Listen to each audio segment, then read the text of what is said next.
শ্ৰী বিশ্বজিৎ দৈমাৰী, বিটিআৰৰ মুখ্য কাৰ্যবাহী সদস্য শ্ৰী প্ৰমোদ বৰদেৱ, অসম চৰকাৰৰ মোৰ সতীৰ্থ কেবিনেট মন্ত্ৰীসকল আৰু বিটিআৰৰ ডেপুটি চিফ স্পীকাৰ আৰু সন্মানীয় সাংসদদ্বয় আৰু বিশিষ্ট ব্যক্তিসকল, শ্ৰদ্ধেয় ৰাইজসকল, আজি সঁচাকৈ এটা ঐতিহাসিক দিন বিটিআৰবাসী ৰাইজৰ কাৰণে। কাৰণ 2003 চনত 6ষ্ঠ অনুসূচীৰ অধীনত কাউন্সিল গঠন হোৱাৰ দিনৰ পৰা আজি প্ৰায় 21-22 বছৰ কাউন্সিল আয়ুটো হ'ল। আৰু ইমান দীঘলীয়া সময়ছোৱাত এই অঞ্চলত বসবাস কৰা প্ৰতিটো জনগোষ্ঠীৰ সমস্যাৰাজিক সন্নিৱিষ্ট কৰি এনেকুৱা ভিজন ডকুমেণ্ট সৃষ্টি কৰাৰ কথাটো ভবা হোৱা নাছিল, যাৰ বাবে হয়তোবা যিমানে আশ্বাস আমি প্ৰদান দিয়া নাছিল বা দি আছিল, তথাপিও মানুহৰ মনত এটা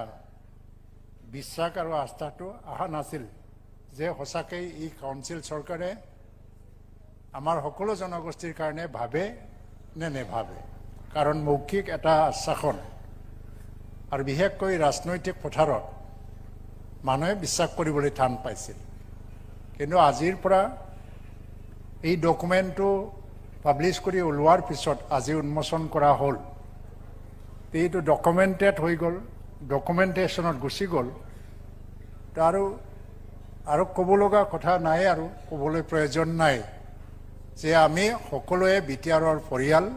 আপোনালোক সকলোৱে বিটিআৰ পৰিয়ালৰে এটা এটা জাতি জনগোষ্ঠী, আৰু বিটিআৰ অঞ্চলটো উন্নতি কৰাটো আমাৰ সকলোৰে দায়িত্ব, নৈতিক দায়িত্ব। আৰু মই ভাবোঁ যে আজি অকল দাবী কৰি থকাই নহয়, যে এই ভিজন ডকুমেণ্টৰ ভিত্তিতে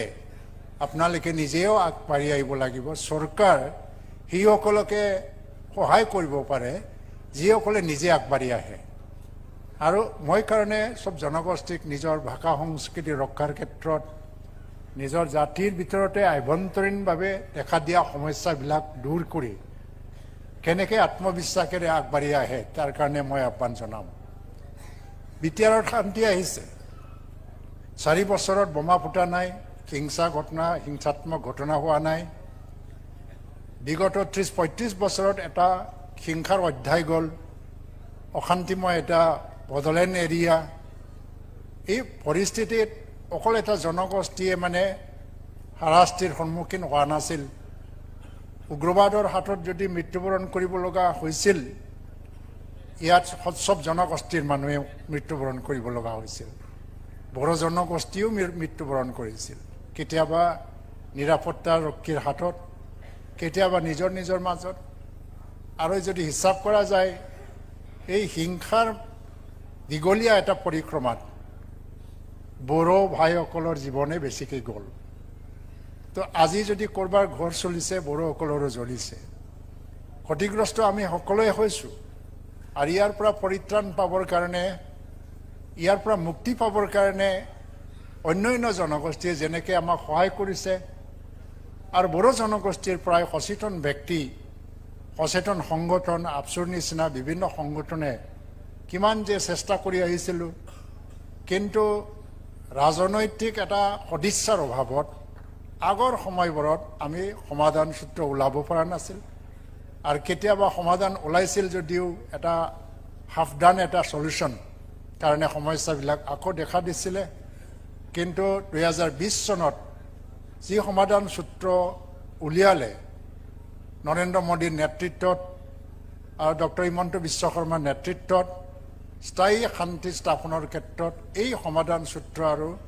বড়ো চুক্তি 2020 চনৰ এটা ঐতিহাসিক চুক্তি হৈ ৰ'ল। আৰু তাৰ ভিত্তিতে প্ৰতিজন উগ্ৰবাদী আৰু অস্ত্ৰ লোৱা ব্যক্তিসকলে এটা বিশ্বাস কৰিব পৰা এটা পৰিৱেশ সৃষ্টি হ'ল। সেই বিশ্বাসেৰে সকলোৱে ওলাই আহি আজি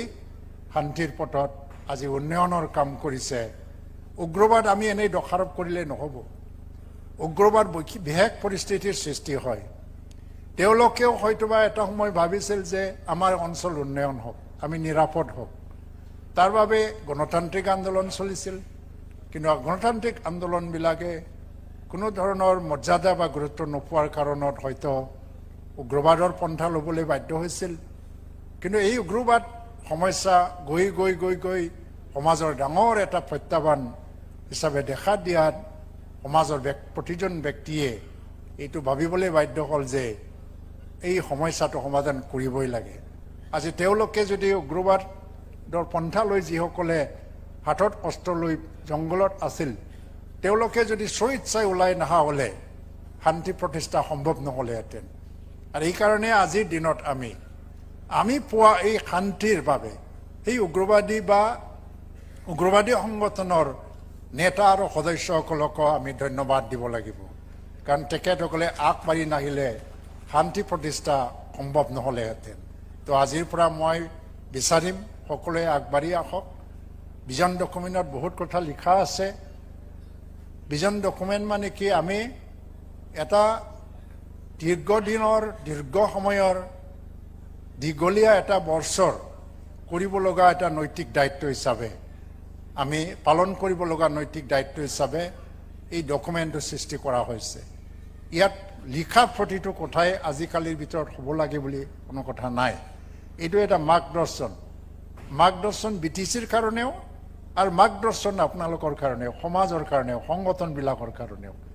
ইয়াত আমাৰ এটা মিউচুৱেল ট্ৰাষ্ট আৰু আণ্ডাৰষ্টেণ্ডিঙৰ প্ৰয়োজন হয় কোনটো বস্তু আমি সোনকালে কৰিব লাগে আৰু কোনটো বস্তু লাহে লাহে কৰিলেও হ'ব আৰু কোনটো সোনকালে কৰিবলৈ সম্ভৱ আৰু কোনটো ইমান সোনকালে সম্ভৱ নহ'ব পাৰে এটা দীঘলীয়া সময়ৰ প্ৰয়োজন হ'ব ইয়াৰ মাৰ্গদৰ্শন তো এই কাৰণে আপোনালোক সকলোকে মই ধন্যবাদ জ্ঞাপন কৰিছোঁ মই বিটিচি অঞ্চলৰে বাসিন্দা হিচাপে অসম চৰকাৰত মন্ত্ৰী হিচাপে কাম কৰিবলৈ সুযোগ পাইছোঁ যিটো দেখিছোঁ ডক্টৰ হিমন্ত বিশ্ব শৰ্মা বিটিচিৰ সৰ্বাংগীন উন্নয়নৰ কাৰণে তেখেতে ৰুল মতে যিমান আমাক দিব লাগে বাজেট প্ৰভিজনৰ সকলো ৰুলটো ক্ৰছ কৰি তেখেতে আমাৰ অঞ্চল উন্নয়নৰ কাৰণে কাম কৰিবলৈ হাতত লৈছে তাৰ কাৰণে আমি ডক্টৰ হিমন্ত বিশ্ব শৰ্মাকো ধন্যবাদ দিব লাগিব কাৰণ অসমৰ কাছাৰ আৰু ডিমা হাছাও কাৰ্বি আংলঙক লৈ তেওঁ যিমান চিন্তা কৰে বিটিআৰত স্থায়ী শান্তি স্থাপনৰ ক্ষেত্ৰত কৰিব লগা আকৌ বাকী থাকিল নেকি সেইটো লৈ সি বেছিকৈ চিন্তা কৰে আলোচনা কৰে অনাগত সময়ত আমি এটা আদৰ্শ বিটিচি দেখিবলৈ পাম আমি এইটো নিজে গঢ়ি তুলিব লাগিব আৰু চৰকাৰ তাৰ বাবে সহায় কৰিবলৈ সদায় প্ৰস্তুত ধন্যবাদ মোৰ বক্তব্য ইয়াতে মই সামৰিছোঁ